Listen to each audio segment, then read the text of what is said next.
literary texts contain their own meaning. Such an idea denies the notion of context, whether social, political, or historical. Macbeth, therefore, is seen as highly ambitious and so must suffer a tragic end. What we often fail to notice is that the character of Macbeth is a byproduct of the masculine ideologies of ancient Scotland. A Scotland where committing acts of daring and violence was a mark of manliness, where loyalty was a constantly shifting ideology between the balance of powers. I am deliberately picking on texts which are prescribed for you. The literary historical influences of other writers or conventions on authors or even autobiographical influences are often also ignored in a search for meaning.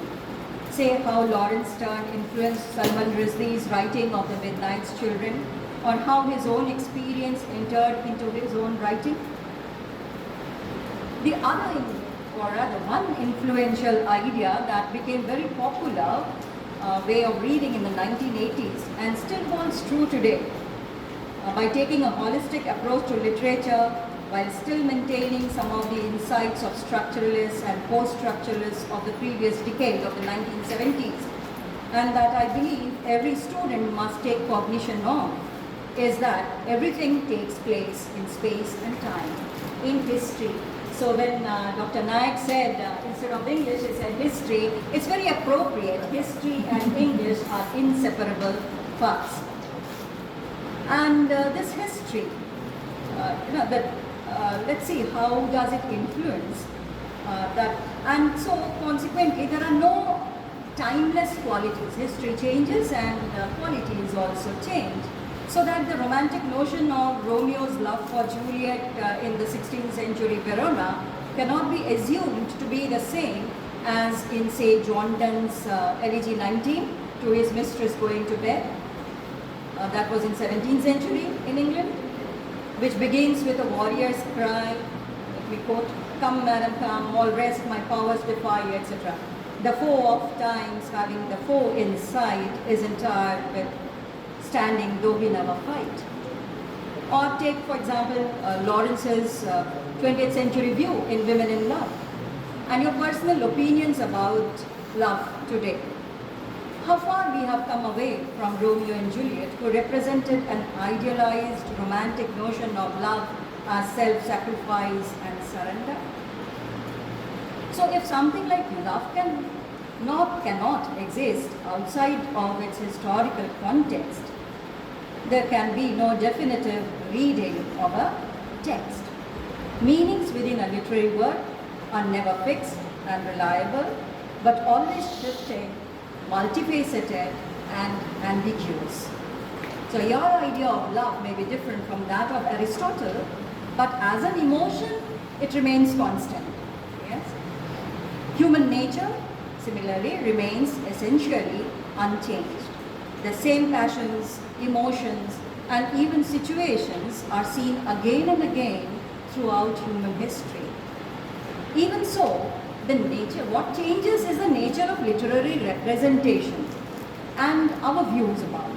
Our approach towards them have also undergone changes due to historical reasons, more particularly for philosophical reasons due to scientific and technological advancement.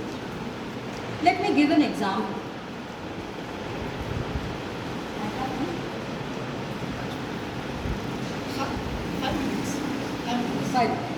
So I'll wind up with this example. This was all, the entire paper was directed towards titillating your imagination, your thinking, your intellect, which can direct you towards going back to Aristotle or to Johnson and others who you are reading.